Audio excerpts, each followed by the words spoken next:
أشهد أن لا إله إلا الله.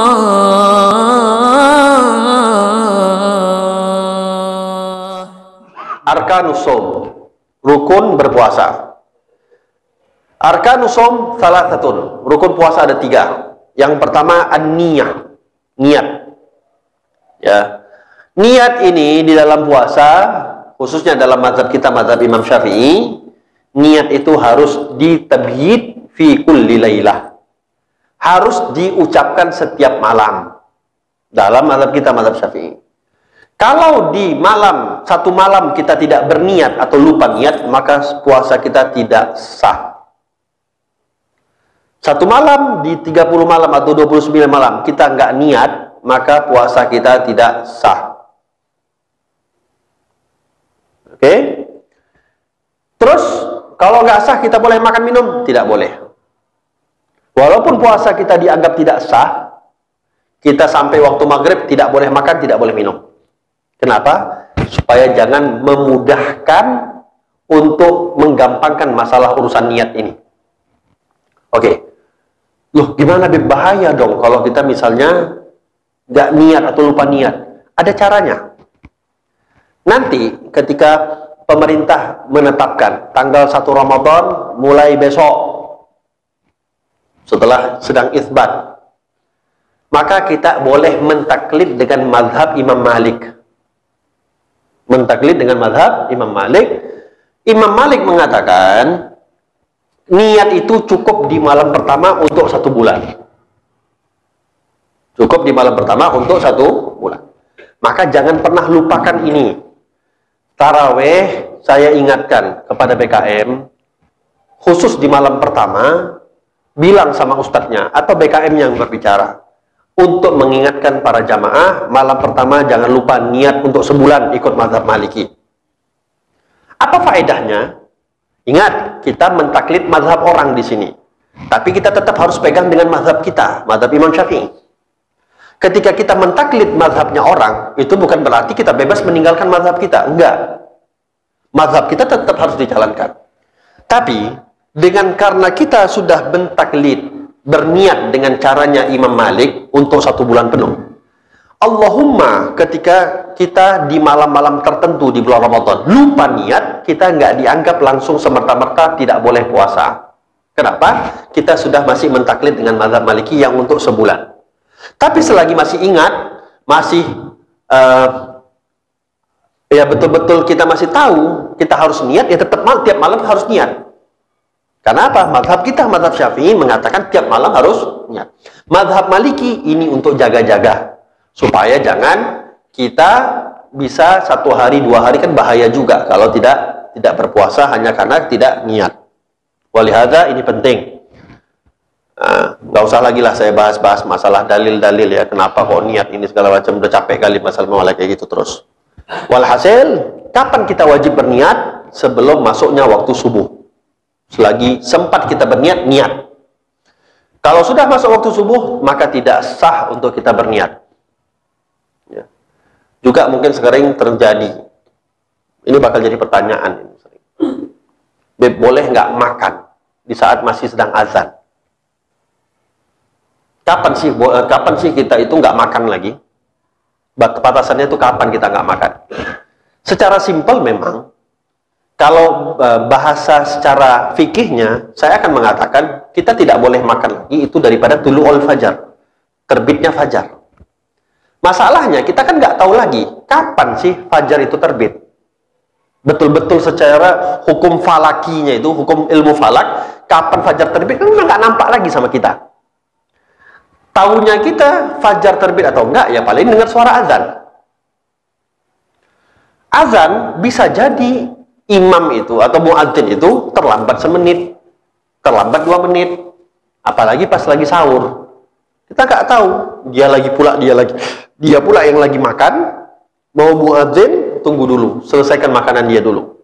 Walhasil, makanya di dalam syariat kita, pemerintah kita pun bagus menetapkan namanya adanya imsak. Imsak ini hadirin, lucu kalau ada orang yang bilang imsak ini bid'ah.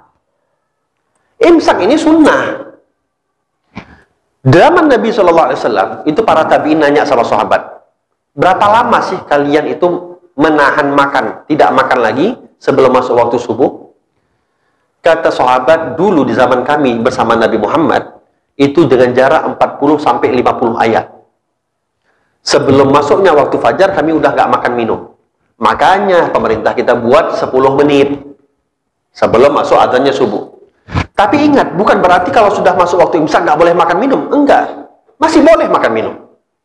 Hanya saja khawatir, takut, ya ada yang silap. Kita nggak memastikan. Bisa jadi ya, waktu fajar ini terbitnya itu bisa jadi kecepatan semenit, bisa jadi terlambat 1 menit.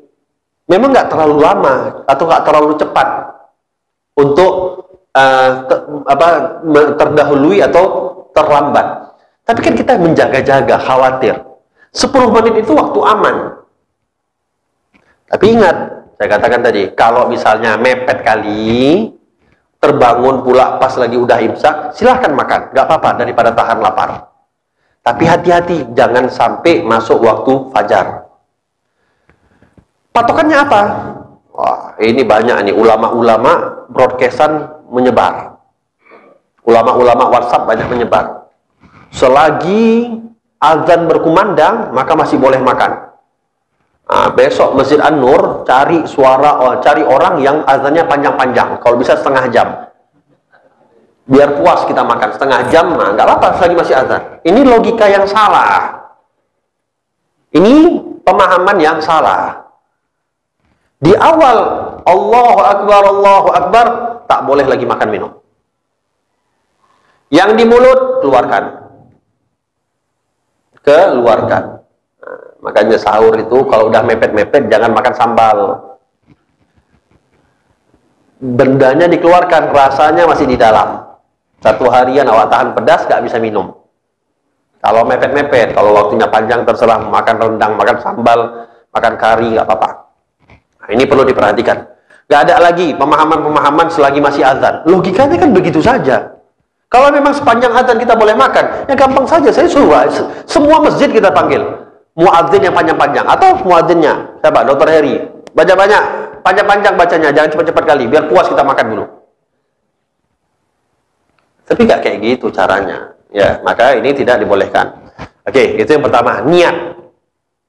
Jangan sampai tidak niat. Yang kedua, watarkul muftirat. Rukun puasa yang kedua adalah meninggalkan hal-hal yang membatalkan puasa. Secara hukum tasawuf, puasa itu ada 3. Shaumul am, shaumul awam. Ada namanya shaumul khawas, ada namanya shaumul khawasul khawas. Shaumul awam, puasanya orang awam, ya kita ini. Apa? Puasa menahan dari hal-hal yang membatalkan puasa secara zahir. Nahan makan, nahan minum, nahan gak berhubungan suami istri. Itu biasa. Tapi puasa shaumul awam, shaumul khawas, puasanya orang yang khusus, orang-orang yang paten-paten, itu bukan hanya sekedar menahan daripada tidak batal puasa secara zahir, tapi tidak batal puasa secara batin. Mereka orang-orang khawas. Orang-orang khawas yang khusus-khusus ini di atas derajatnya awam, itu mereka selain menjaga yang membatalkan secara zahir, mereka menjaga daripada hal yang batin. Kalau kita bisa jaga ini, maka kita termasuk orang-orang yang berpuasa khawas. Yang paling tinggi apa? Khawasul khawas. Puasanya mereka hanya untuk Allah. Hanya untuk Allah, nggak peduli siapa. Yang ketiga, as-shaim. Yang ketiga, as-shaim. Rukun puasa itu sendiri adalah orang yang berpuasanya. Orangnya yang berpuasa. Kenapa orangnya berpuasa? Karena puasa ini nggak ada pergerakan. Orang sholat itu nggak termasuk rukun sholat. Orang yang sholat nggak masuk rukun sholat. Kenapa? Sholat itu ada pergerakan. Ketahuannya orang sholat nggak sholat. Tapi puasa kan nggak ketahuan kecuali orang tersebut mengatakan saya berpuasa. Makanya dimasukkan di sini rukun berpuasa itu adalah as-shaim. Oke.